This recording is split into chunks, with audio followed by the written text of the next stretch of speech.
The night sky tonight and on any clear night offers an ever-changing display of fascinating objects you can see, from stars and constellations to bright planets, often the moon, and sometimes special events like meteor showers. Observing the night sky can be done with no special equipment, although a sky map can be very useful, and a good beginner telescope or binoculars will enhance some experiences and bring some otherwise invisible objects into view.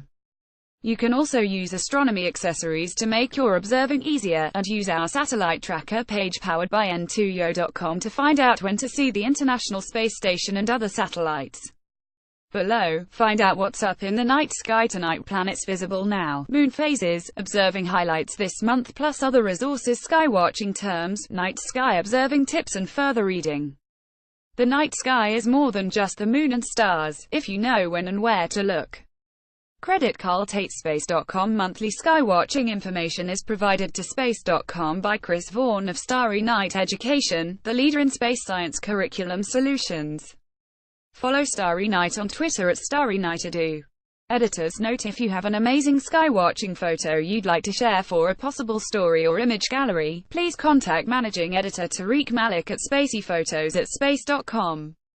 Sunday, December 3rd. Pre-dawn moon crosses the bull low in the western sky in the hours before dawn on Sunday, December 3rd. The path of the nearly moon shown in red will carry it across the stars, forming the triangular face of Taurus, passing in front of or occulting several bright stars as it goes. At around 9 a.m. Est, for observers in Central and Northern Asia, Northern Greenland, and Northwestern North America, the moon will occult Aldebaran, Taurus' brightest star, Sunday, December 3rd at 10:47 a.m. Est, full oak moon, a supermoon, and high tides. The December moon, traditionally known as the oak moon, cold moon, long night's moon, and the moon before Yule, always shines in and near the stars of Taurus. It rises at sunset and sets at sunrise, and the position of the ecliptic on winter nights causes December moons to culminate high in the night sky. This moon occurs less than 1 day before perigee, the point in the moon's orbit when it is closest to Earth, making this moon the largest and brightest for 2017, sometimes referred to as a supermoon. We'll also experience extra high tides globally. Sunday, December 10th at 2:51 a.m. Est, last quarter moon. Last quarter moons rise around midnight and remain visible in the southern sky during morning daylight. At this phase, the moon is illuminated on the eastern side, towards the pre-dawn sun. At last quarter, the moon is positioned ahead of the Earth in our trip around the sun. About 3.5 hours later, Earth will occupy that same location in space.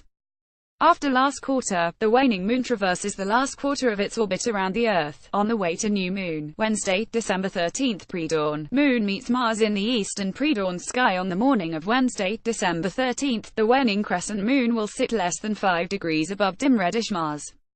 Both objects will fit within the field of view of binoculars. Red circle, Wednesday to Thursday. Dec.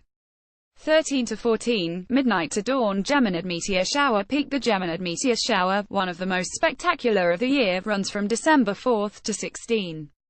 It peaks before dawn on Thursday, December 14th, when more than 120 meteors per hour are possible under dark skies. Geminid meteors are commonly bright and intensely colored, and slower moving than average.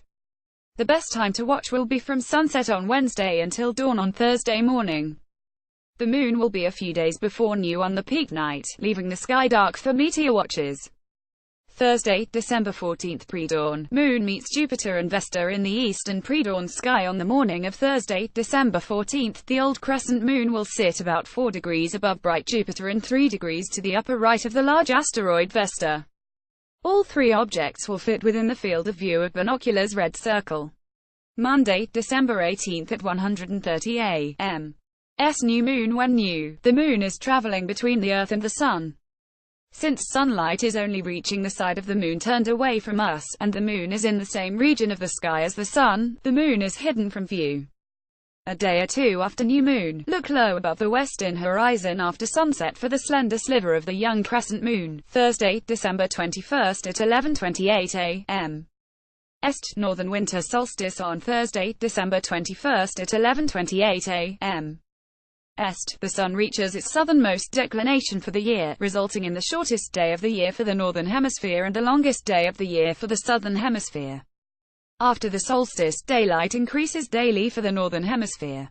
Thursday, Friday, December 21 to 22 midnight to dawn. Ursid meteor shower peak. The annual Ursid meteor shower runs from December the 17th to 23.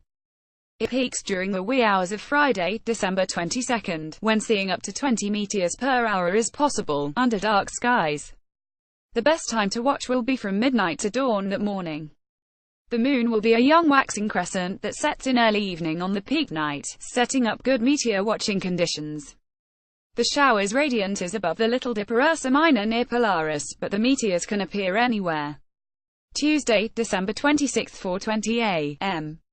First quarter moon. At first quarter, the relative positions of the Earth, Sun, and Moon cause us to see the moon half illuminated on the western right-hand side. First quarter moons rise around noon and set around midnight, so they are visible starting in the afternoon hours. The term quarter moon refers not to its appearance, but the fact that our natural satellite has now completely the first quarter of its orbit around Earth since the last new moon. Saturday, December 30th early evening, moon occults Aldebaran for the second time this month. The moon returns to cross the face of Taurus. This time, for observers in most of North America, Greenland, and parts of Europe and Russia, the moon will pass in front of or occult Taurus' brightest star Aldebaran. In the northeastern USA, the star will wink out behind the moon's dark leading limb about 6:24 p.m. Est, and reappear at the opposite lit limb at 7:15 p.m. Est. Times vary slightly by region. In the first days of December, Mercury will be visible very low in the western evening sky after sunset. It soon becomes hidden from view, reaching inferior conjunction with the Sun on Tuesday, December 12th. After mid-December, the planet reappears in the eastern pre-dawn sky for a good morning apparition that lasts into January. Venus will only be visible within the bright morning twilight of the eastern pre-dawn sky early in December, before being lost from view as it approaches solar conjunction in January. As December opens, Mars is in the eastern pre-dawn sky among the stars of Virgo, sitting only a few degrees to the upper left of the constellation's brightest star Spica. While it continues to ascend in the morning sky during the month, Mars' eastward orbital motion carries it into Libra on December 21st. For the rest of the month, it moves towards Jupiter, although the official conjunction won't occur until the first week of January. Great Jupiter continues to climb the eastern pre-dawn sky during December, slowly moving through Virgo, and passing within 1 degree orange circle of Virgo's prominent binocular double star Zub and L Genubi on the mornings around December 21st. Towards the end of the month, Jupiter begins to approach Mars, with a close pairing of the two planets occurring in early January. Saturn is too close to the Sun to be seen during December. It reaches conjunction with the Sun on the 21st, and will reappear in the eastern pre-dawn sky in January. During December, Uranus is well placed in the evening sky, positioned between the two chains of faint stars that link the fissures of Pisces. By month end, the planet sets shortly after midnight. At visual magnitude 5.7, Uranus is bright enough to observe in binoculars. Neptune spends December in the western evening sky in Aquarius, and setting in late evening.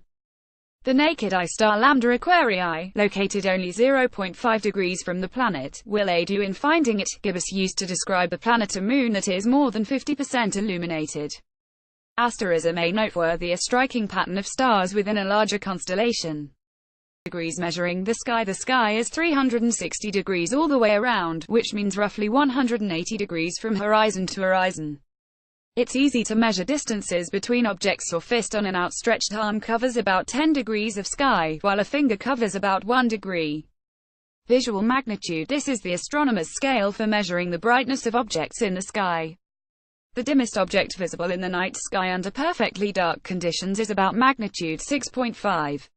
Brightest stars are magnitude 2 or 1. The brightest objects get negative numbers.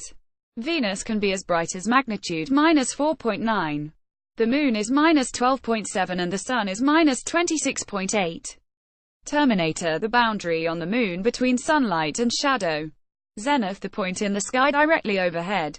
Adjust to the dark if you wish to observe faint objects, such as meteors or dim stars. Give your eyes at least 15 minutes to adjust to the darkness.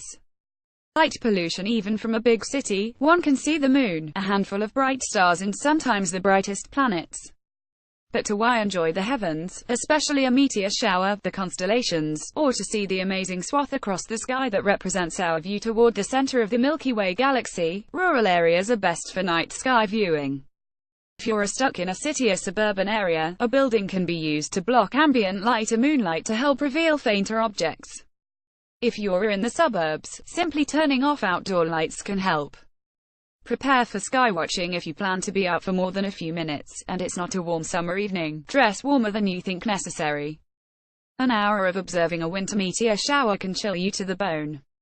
A blanket or lounge chair will prove much more comfortable than standing or sitting in a chair and craning your neck to see overhead. Daytime skywatching when Venus is visible, that is, not in front of or behind the sun. It can often be spotted during the day, but you'll need to know where to look. A sky map is helpful. When the sun has large sunspots, they can be seen without a telescope. However, it's unsafe to look at the sun without protective eyewear. See our video on how to safely observe the sun, or our safe sun watching infographic. Moon phases, how the lunar cycle works, from moon to new moon. Also find out when is the next moon. Constellations, the history of the zodiac constellations and their place in night sky observing. Lunar eclipses, how they work, plus find out when's the next lunar eclipse. Solar eclipses, how they work, the types, and when the next one occurs.